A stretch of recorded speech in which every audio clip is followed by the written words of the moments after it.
같이 기도하고 말씀 읽겠습니다. 하나님 아버지 감사합니다. 주일 새벽 저희들을 예배당으로 부르시고 함께 새벽 예배의 단을 쌓게 하여 주시고 또 가정에서 이 예배에 참여하는 자들도 있게 하시니 감사합니다. 하나님께서 저희의 중심을 받아주시고 주님 또 말씀을 주셔서 읽고 조금 해석하고 듣고 묵상케 하시고 다 유익이 되게 하여 주시고 하나님 말씀의 교훈 속에서 저희들이 바른 길 걷게 하여 주시고 또 하나님께서 말씀 안에서 주시는 그런 은혜와 위로와 또 교훈과 또 주님 힘과 기쁨을 모두들에게 주시고 더하여 주시기를 원하나이다. 주여, 저희들은 하나님을 믿노라 하지만은 너무 부족하고 지식이 부족하고 또 주님을 의지하고 사랑함이 매우 부족한 자들이오니 주님 긍휼히 여겨 주옵소서. 저희들의 믿음 없음을 불쌍히 여겨 주시고 저희들이 심히 연약한 육체들임을 긍휼히 여겨 주옵소서.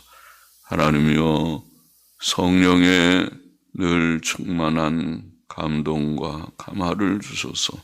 주님 안에서 영적으로 깨어있는 자들이 되고 믿음 있는 자들이 되고 주님 사랑하고 또 주의 진리의 교훈대로 믿고 행하는 자들이 되게 하여 주옵소서.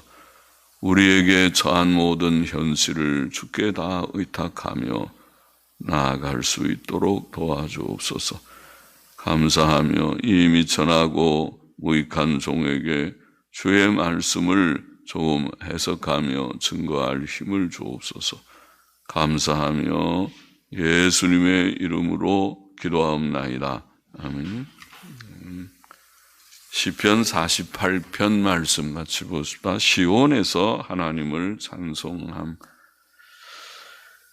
고라자손의 시 곧 노래라고 되어 있습니다. 1절 보십시다. 여호와는 광대하시니, 광대하다는 말은 위대하다는 그런 뜻이겠죠. 여호와는 위대하시니 우리 하나님의 성 거룩한 산에서 극진히 찬송하리로다. 터가 높고 아름다워 온 세계가 즐거워하며 큰 왕의 성 곧 북방에 있는 시온산이 그러하도다. 하나님이 그 여러 궁중에서 자기를 피난처로 알리셨도다. 시편 저자는 위대하신 하나님을 하나님의 성에서 극진히 찬송하라고 말합니다. 하나님께서는 특히 지혜와 능력에 있어서 위대하십니다. 그는 이스라엘 백성을 해하려고 침입한 나라들을 다 멸하셨습니다. 이 48편 내용을 봐도 그렇습니다. 다른 시들도 그런 내용들이 많이 있지만은 하나님의 성은 하나님께서 구별하신 거룩한 산이며 거기에는 그의 임재하심과 영광이 있고 하나님의 택한 백성들은 절기 때마다 거기 모여 그를 섬깁니다. 오늘날에도 하나님의 구원의 은혜와 능력을 체험한 자들은 하나님의 산, 곧 교회에 올라와 그를 극진히 찬송할 것입니다. 교회로 모인다는 것은 참으로 기쁘고 복된 일입니다. 시편 저자는 북방의 시온산에 세워진 하나님의 성이 터가 높으며 아름답고 온 세계가 그것을 즐거워한다고 말합니다. 구약시대의 예루살렘 성이 그러하였습니다. 아름다운 성, 사모할 만한 그런 성입니다. 그 성은 신약시대의 교회에 해당합니다. 세계의 참된 성도들은 교회를 사모하고 사랑합니다.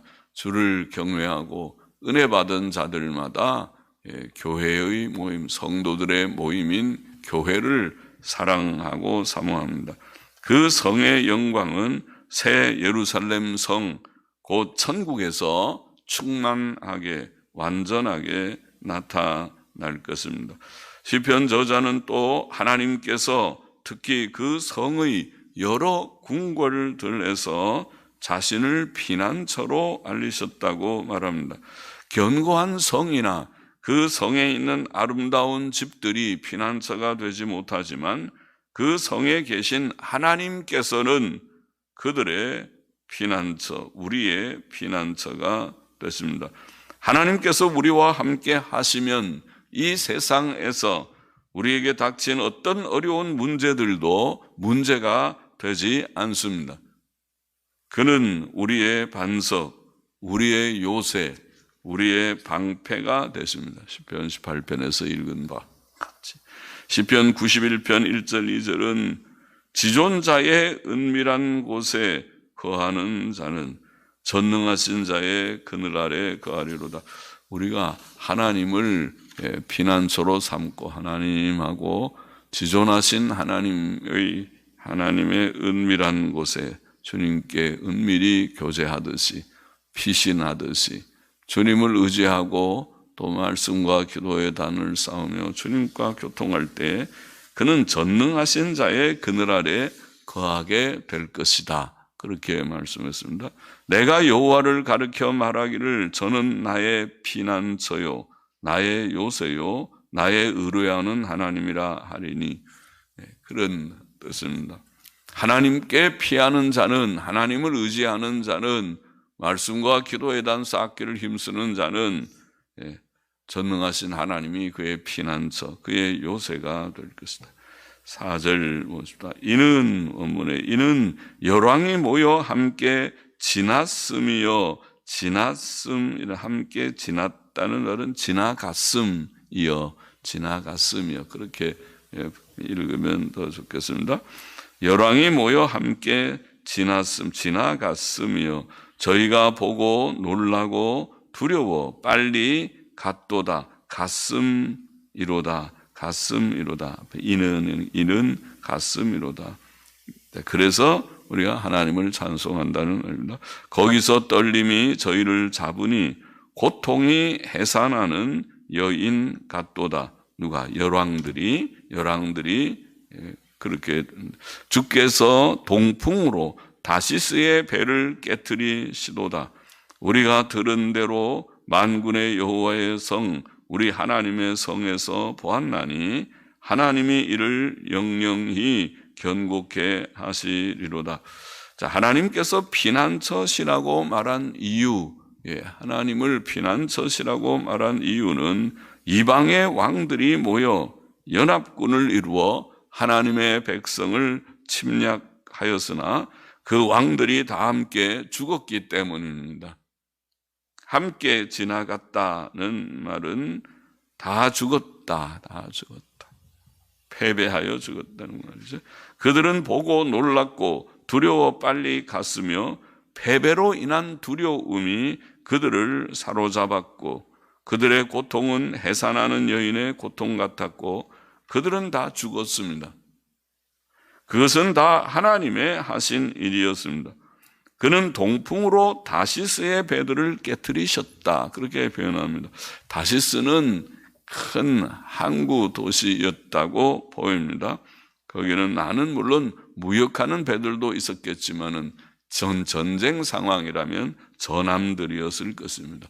배들을 많이 잘 만들기도 하고 전함들이 많았다고 보입니다. 다시스의 배들, 튼튼한 전함들을 하나님께서 다 깨트리셨습니다. 하나님께서는 강한 동풍으로 그것들을 침몰케 하셨습니다. 그는 때때로 자연 현상을 자유로이 사용해 이스라엘의 원수들을 치시며 그의 의로운 뜻을 이루셨습니다. 그는 여호수아 때에 하늘에서 큰 덩이의 우박을 내려 아모리 5 왕들의 군대를 치심으로 여호수아 군대를 지원하셨다고 여호수아 10장 11절에 기록되어 있고, 사무엘 때에는 큰 우레소리로 블레셋 사람들을 어지럽혀 그들로 이스라엘 앞에 패하게 하셨다고 사무엘상 7장 10절에 기록되어 있습니다. 시편 저자는 하나님께 관해 전달되어 내려오는 이런 증언들을 들었을 뿐 아니라 많은 증언들이 이쪽에 성경의 내용이죠. 하나님께서 어떻게 이스라엘의 전쟁을 도우셨는지, 성경은 전쟁사와 같은 책이기도 하지요. 많은 전쟁들을 치루었는데 하나님께서 도우셨다는 내용들로 가득합니다. 그런데 이런 전에 내려오는 우리가 들은 대로 들어서 아는 것뿐만 아니라 만군의 여호와의 성 우리 하나님의 성에서 보았나니, 들은 바대로 보았나니 과거에도 그런 일이 있었다는 것을 들었지만은 친히 시온성에서 하나님께서 하시는 일들을 목격했다, 보았다. 열조들의 하나님께서는 오늘날에도 우리의 하나님, 우리가 체험할 수 있는 하나님이십니다. 시편 저자는 그러므로 하나님께서 그 성을 영원히 견고케 하실 것이라고 말합니다. 주께서는 친히 교회를 견고히 세우시고 우리들을 끝까지 지키실 것입니다. 그는 친히 말씀하시기를 내가 이 반석 위에 내 교회를 세우리니, 시몬 베드로의 신앙 고백, 주는 그리스도시요 살아계신 하나님의 아들이십니다. 예수 그리스도를 고백하는, 하나님의 아들로 그리스도로 고백하는, 이것이 교회의 기초죠. 교회는 예수님을 하나님의 아들 그리스도로 믿는 자들의 모임입니다. 이 반석 위에 내 교회를 세우리니 음부의 권세가, 지옥의 권세가 이기지 못하리라. 주님께서 그렇게 말씀하셔. 마태복음 16장 18절에 9절 보십시다. 하나님이여 우리가 주의 전 가운데서 주의 인자하심을 생각하였나이다. 하나님이여 주의 이름과 같이 찬송도 땅끝까지 미쳤으며 주의 오른손에는 정의가 충만하였나이다. 주의 판단을 인하여 시온산은 기뻐하고 유다의 딸들은 즐거워할지어다. 시편 저자는 하나님의 전에서 그의 인자하심을 생각하였습니다. 그것은 그가 성전에서 하나님께 예배드리며 기도할 때에 그러했다는 뜻일 것입니다. 하나님께서 이스라엘의 강대한 원수들을 물리쳐 주신 것은 하나님의 전적인 긍휼하심과 인자하심이었습니다. 오늘날 우리의 구원도 하나님의 전적인 은혜와 긍휼이죠. 하나님의 은혜로 값없이 우리가 의롭다 하심을 얻었습니다. 예수 그리스도의 대속사역으로 말미암아. 그것은 하나님의 전적인 긍휼과 은혜입니다. 우리의 행위에 근거한 것이 아니었습니다.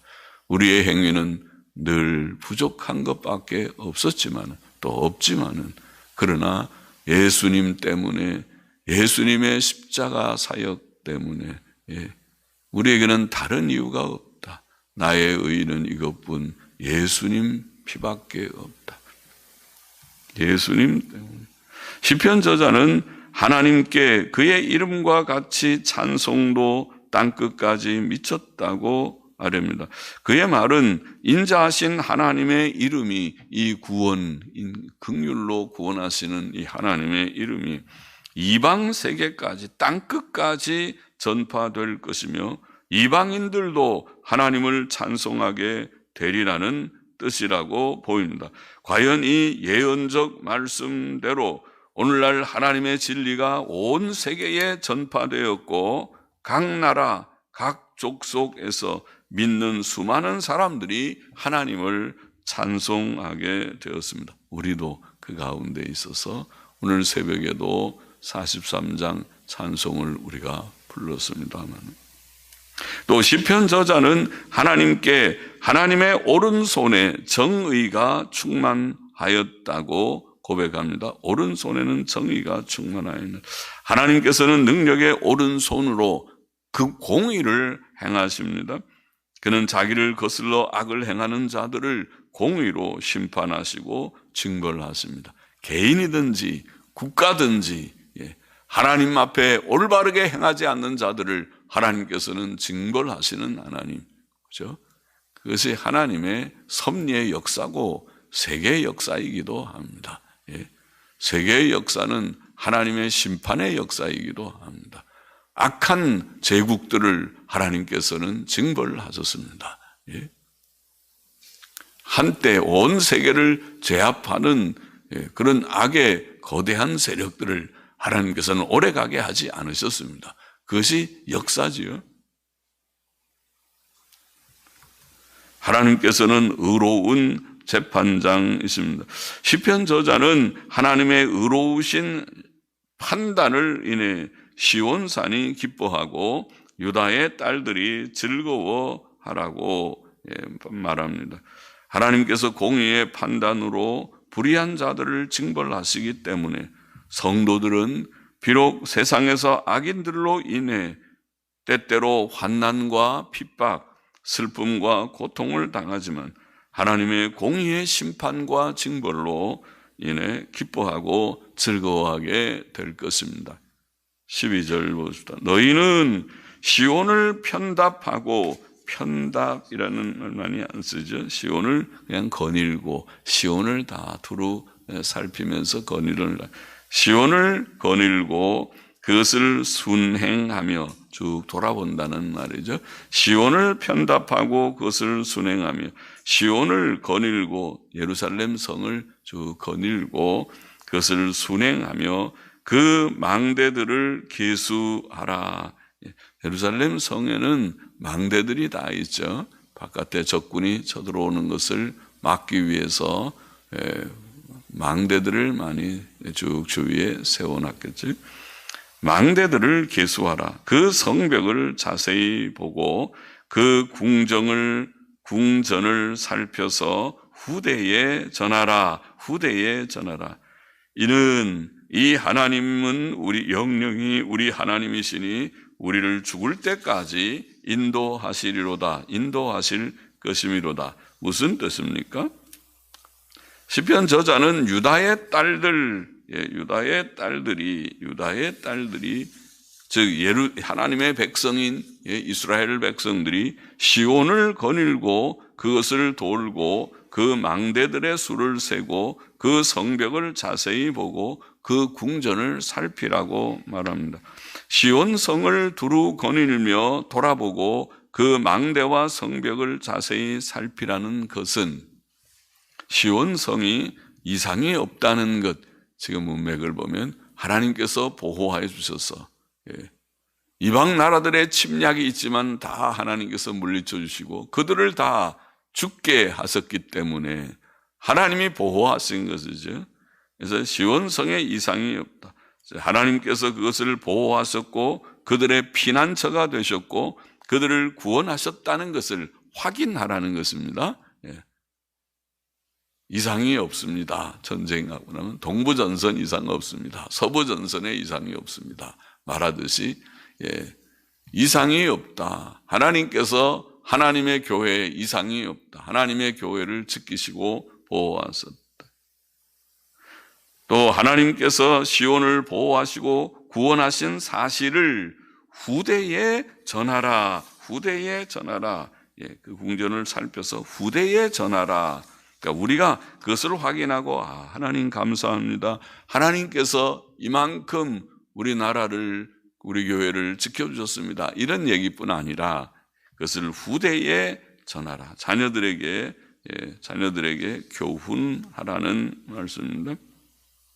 한 세대는 가고 한 세대는 온다. 우리가 흔히 그렇게 말하죠. 어른들은 자녀들에게 하나님의 진리를 전하고 가르쳐야만 합니다. 그렇지 않으면 경건은 중단되고 말 것입니다. 사람은 그렇게 돼 있어요. 그렇게 생겨 먹었다고 할지. 참 믿음 없는 존재로 돼 있어요. 내버려 두면 어른들도 점점 해이해지고 세상의 잠에, 세속의 잠에 빠져 들어가기가 참 쉬운 세상입니다. 우리의 연약이 그렇습니다. 연약성이 있어요. 그래서 하나님께서는 때때로 시련이라는 것을 주시죠. 고난이라는 걸 조금씩 주셔서 깨우시는 거죠. 잠을 깨우듯이. 고난이 오면 정신이 바짝 들죠. 내가 정신 차려야지. 이렇게 세속의 잠에 빠져서는 안 되지. 그렇게 정신이 좀 들기도 하죠. 하나님께서 고난이라는 것을 조금씩 주시는 것이 그런 좋은 뜻도 있다고 봅니다. 그래서 자녀들에게 늘 깨어서 평소에 신앙생활을 잘하도록, 그래 가정 예배도 드리고, 얘들아 일로 오너라, 같이 날마다 성경을 읽고 날마다 기도하고 주일마다 오늘은 예배당에 나가야 된다. 예배당에 나가야 되느니라. 신앙의 계대는 가정에서부터 이루어져야 됩니다. 가정이 무너지면 교회가 무너지게 될 것입니다. 나라도 무너집니다. 가정이 무너지면 나라도 세속국가가 돼버리고 말 것입니다. 경건한 가족들이 많이 있어야, 경건한 사람들이 있어야 그들이 다 진출해서 나라의 적재적소에 그들이 대통령도 되고 국회의원도 되고 그들이 장관도 되고 각계각층에 들어가서 빛을 발할 때에 나라가 조금 소망이 있고, 그런 것이 없으면 아직도 멀었습니다. 그 나라는 세속국가에 불과하고 모든 되어지는 일들이 법조계가 그렇고 국회가 그렇고 행정부가 그렇고 교육계가 그렇고 노동계가 그렇고 재계가 그렇고 그러면 그렇고 그런 것입니다. 그것은 소망이 없습니다. 거기에 하나님을 믿고 경외하는 자들이 각계각층에서 조금씩 그래도 빛을 발할 때에 나라에 약간 소망이 있을까, 그런 정도일 것. 세속국가는 항상 그렇습니다. 자녀들에게 하나님의 진리를 전하고 가르쳐야 된다. 신명기 6장에서부터 말씀한 내용이죠. 가르쳐야 된다. 우리가 하나님의 진리를 우리 자녀들에게 전해야 할 이유는 이 하나님께서 영원히 우리의 하나님이시며 우리를 죽을 때까지 인도하실 것이기 때문입니다. 자기 백성에게 자비를 베푸시고 세상의 공의를 시행하시는 하나님께서는 우리를 죽을 때까지 인도하시고 영원한 천국으로 인도하십니다. 하나님을 아는 것이 영생의 길이고 그의 뜻대로 사는 것이 평안과 행복의 길입니다. 시편 48편의 교훈을 몇 가지 정리해 보고 싶다. 첫째로, 하나님께서는 우리의 피난처가 되신다. 시편의 많은 내용들이, 이 세상은 고난이 많고 전쟁도 많고 악한 자들의 도전이 많고 시험과 어려운 문제들이 많은 세상임에 틀림없지만, 그러나 하나님께서는 우리의 피난처가 되신다. 신앙의 열조들이 이것을 경험했고 성경이 증거하는 바가 그 내용이고 또 우리의 짧은 생을 통해서도 체험한 바들이 그것입니다. 하나님께서 고비고비마다 우리를 도우셨다. 우리의 피난처가 되셨다. 체험했습니까? 체험하시기를 바랍니다. 많이 체험하신 줄 압니다. 그런 고비 어려운 고비들이 있는 인생의 여정이지만은 하나님께서 우리를 도우셔서 이만큼 에벤에셀 되셔서 나를 이곳까지 오게 하셨습니다. 하나님께서 우리의 피난처가 되신다. 하나님께서 오늘 성도들과 교회의 견고한 피난처가 되셔서 우리를 견고히 세우시고 지켜주시고 우리의 대적들을 시시때때로 패배케 하시고, 대적들이 항상 있는 세상이지만은 그러나 지나고 보면 대적들은 적고 하나님의 진실한 백성들은 승리하게 될 것입니다. 둘째로, 우리는 위대하신 하나님을, 광대하신 위대하신 하나님을 교회 안에서 극진히 찬송해야 한다고 그렇게 말합니다. 하나님의 성 곧 교회는 터가 높고 아름다우며 세계의 모든 성도는 그것을 사모하며 즐거워할 것이다. 옛날 예루살렘 성이 그러했듯이 오늘날 신약 시대에는 곳곳에 흩어져 사는 주의 백성들이 하나님의 교회, 참된 교회를 사모하며 그들이 교회에 나가서 예배 드리는 것을 사모하여, 그렇게 사모하니까 먼 곳에서도 때때로 달려오겠지요. 그렇지 않으면은 오라고 하면은 오겠습니까? 누가 오라고 해서 올 문제가 아니지 않습니까? 사모함으로, 즐거워함으로 그들이 달려와서 하나님께 예배를 드리고 하나님께 영광을 돌리고 찬송하며 기도하고 말씀을 묵상케 될 것입니다. 자, 이 하나님의 은혜를 체험하고 깨닫고 또 하나님께 극진히 찬송할 것이라 큰 기쁨으로 하나님께 찬송과 영광을 돌려야 할 것이다. 셋째로 또 하나 귀한 교훈을 생각했지. 우리는 우리 자신이 하나님 믿고 바르게 살 뿐 아니라 체험하고 바르게 살 뿐만 아니라 우리가 체험했다. 나의 생에서 하나님이 나를 도우셨다. 내가 죽을 이른 고비에서 하나님이 나를 건지셨다. 우리나라가 이런 위기에서 하나님께서 지켜주셨다. 우리 한국의 민족들은 6.25를 잊지 말아야 되죠. 6.25를 잊지 말아야 될 것이에요. 6.25에 하나님께서 도우시지 않으셨으면 우리는 지금 없습니다. 교회도 없고 우리가 이북이 돼버렸을 것입니다. 북한처럼 됐을 것입니다. 공산화 됐을 것입니다. 이 나라가 지금도 여전히 위태위태해서 6.25 전쟁을 감사할 줄 모르고 하나님의 은혜라고 깨달을 줄 모르고 그래서 메가드 동상을 때려 부숴야 된다고 하는 이 좌파들이 이 나라에 있는 한 이 나라가 하나님이 어떻게 복을 받겠습니까? 바로 깨달아서 하나님의 은혜다, 6.25를 은혜라고 깨닫지 못하고 저 미국이 개입해가지고 메가드가 개입해서 통일전쟁을 막았다고 이렇게 해석하니 그것이 될 법한 일입니까? 기가 막힌 일이죠. 통일전쟁이래. 그럼 공산화 되기를 원하는 이 전부 공산주의자들이로구나. 너희는 바로 깨달으면 하나님의 은혜다. 이 나라가 이렇게 신앙의 자유가 있고 우리가 자유가 있는 세계가 된 것은 하나님의 크신 긍휼이로다. 이렇게 깨달아야 되는 것입니다. 그리고 이 모든 일들을 유교의 체험도 국가적인 체험이고 개인적인 삶의 체험, 교회적인 체험, 모든 체험들을 하나님 앞에서 우리가 바로 사는 것은 어려운 과정이지만은 그러나 하나님께서 우리를 지키시고 도우시는 것이다. 믿음으로 바로 살아야 된다. 하나님 앞에서 바로 살아야 된다. 그래야 복되다. 네가 바로 살지 않으면 믿음으로 바로 살지 않고 성수주의라고 11조 생활하고 바로 살지 않으면은 하나님 앞에서 바로 복된 삶이 되지 않는다. 복된 삶이 되지 않습니다. 그런 거 믿음으로 바로 살아야 그와 그 자손이 복되고 물질 문제도 어떻게 보면 그렇더라고요.